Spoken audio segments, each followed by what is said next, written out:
Vamos a ver lo que son las magnitudes vectoriales y las magnitudes escalares. Primero, ¿qué significa qué significa magnitud? Magnitud es una cantidad, es la característica de poder medir, esa es una magnitud. Entonces, dentro de las magnitudes, de aquellas cantidades que se pueden medir, tenemos dos tipos de magnitudes: las magnitudes llamadas vectoriales y las magnitudes escalares. La magnitud vectorial, para hablar de magnitud vectorial, hablamos de un vector. ¿Y qué es un vector? Bueno, no es que un vector exista físicamente, un vector no existe, un vector es un ente matemático. ¿Qué significa un ente matemático? Quiere decir que es una creación matemática. No es que uno caminando entre las montañas se encuentre en el camino con un vector tirado en el piso. Eso no sucede, porque justamente un vector corresponde a un ente matemático que nos indica una cierta dirección. Cuando uno ve un letrero que dice una vía, hay una flecha, o simplemente está la flecha en la esquina de una calle, eso quiere decir que el tránsito por esa calle va en esa dirección.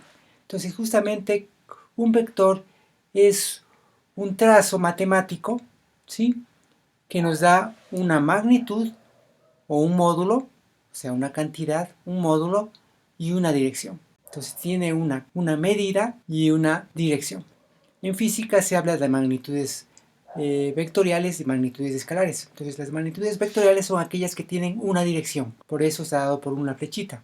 Esta flecha nos indica una dirección. Podemos medirla mediante los ángulos. Entonces tenemos diferentes formas, diferentes coordenadas en las cuales podemos establecer la dirección de un vector. La medida del vector es dado por el trazo. Lo que mide el trazo es lo que mide nuestro vector. Si decimos que esto mide 2, por ejemplo, 2 newtons, que es una unidad de fuerza, y la fuerza es un vector, entonces lógicamente nos da una dirección. Si aquí trazamos un eje de referencias, hay un video en el cual indico lo que es esto de los sistemas de referencia. Entonces, cuando tengo un sistema de referencia, ¿sí?, en dos planos, simplemente en el plano X y el plano Y, entonces lógicamente tenemos un ángulo con respecto al eje X. Este es el ángulo θ. Este ángulo me da una dirección de este vector en el plano. Si es que es un movimiento en un plano. Un plano me refiero a dos dimensiones, al ancho y a la altura. Para estudiar los vectores y los modos en que definimos a un vector matemáticamente y también en el campo de la física, tenemos diferentes formas. Una es mediante las coordenadas rectangulares. Para entender esto y para que se den cuenta precisamente cómo es este tema, miren, por ejemplo, cuando tenemos un río y queremos cruzar el río y vamos a cruzar desde un punto a un lado de la orilla, vamos a cruzar el río desde este punto de la orilla al punto enfrente, justo al punto exactamente al frente del río, ¿sí? Y el río tiene una correntada, digamos, en esta dirección, ¿sí? Y queremos cruzar el río.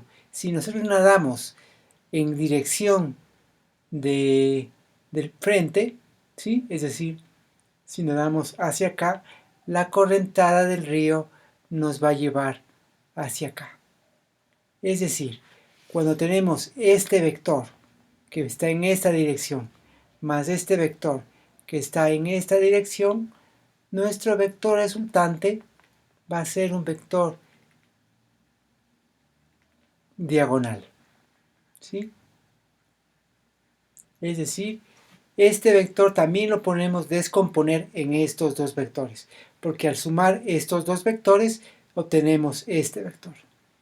Este, digamos que es un vector A. Entonces, este es un vector A, tiene una componente en X, que sería AX, ¿sí?, y una componente en Y, AY. Y este es el ángulo que decíamos, vamos a llamarle ángulo alfa a este ángulo, ¿sí?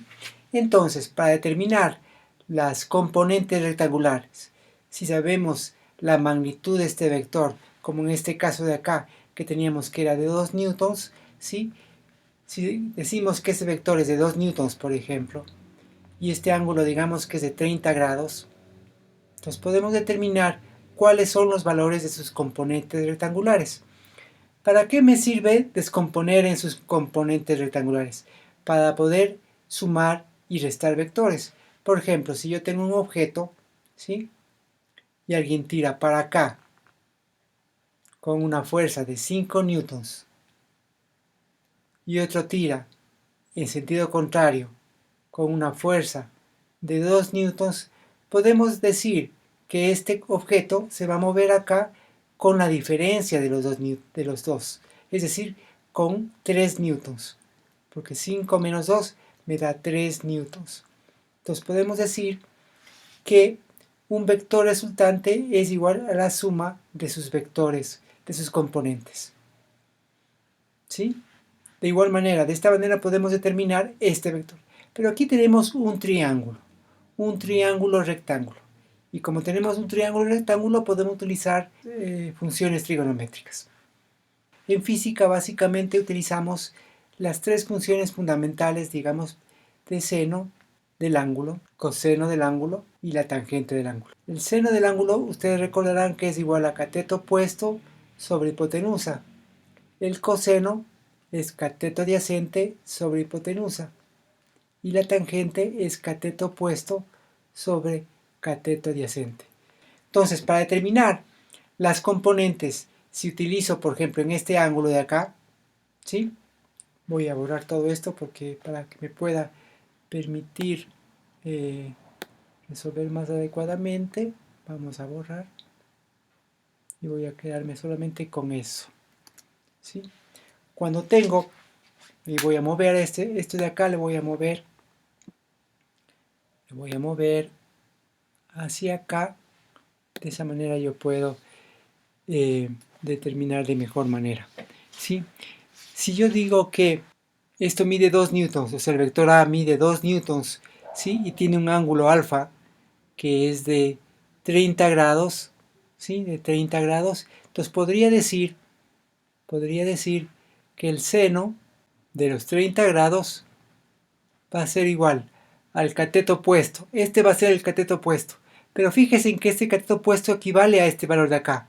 Entonces este va a ser AY también, ¿sí? Entonces va a ser igual a AY sobre 2 newtons. Y de aquí, despejando AY, podría determinar que AY es igual a 2 newtons por el seno de 30 grados.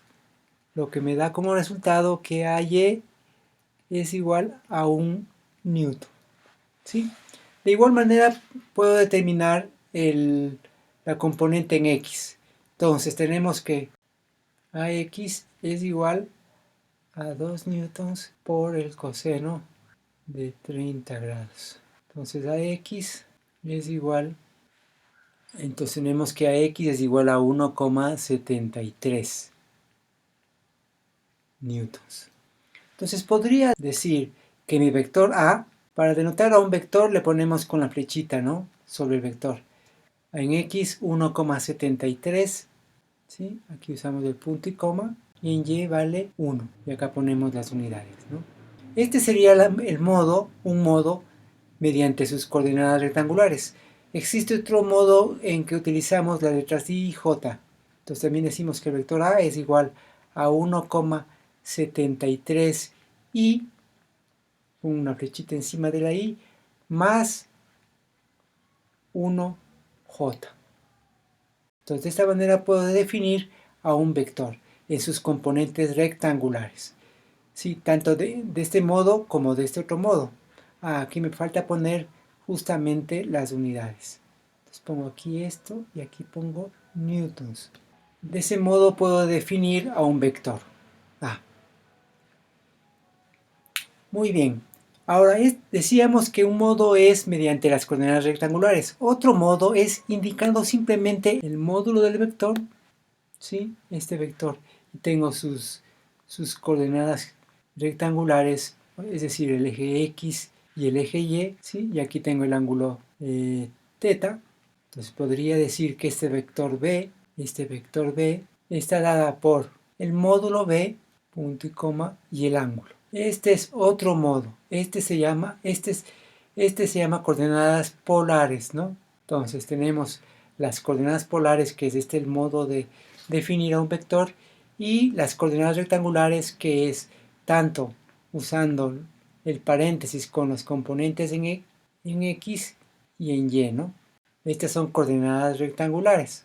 Y otro modo es mediante las coordenadas geográficas que utilizamos generalmente cuando se refiere al movimiento dentro del plano terrestre. Entonces, para eso utilizamos justamente los puntos cardinales, ¿no?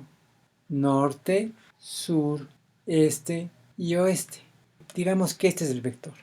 Y este vector tiene una dirección con respecto, generalmente en las coordenadas geográficas se utilizan con respecto al eje al norte y al sur, ¿no?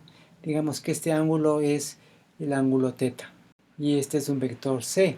Entonces decimos que el vector C es igual, dado por el módulo, que es C, y por la coordenada norte, tantos grados este o este. Este es un ejemplo, ¿no? Podríamos decir norte, tantos grados este, sería para acá. O podríamos decir, por ejemplo, digamos otro vector, digamos este vector de por acá, ¿ya?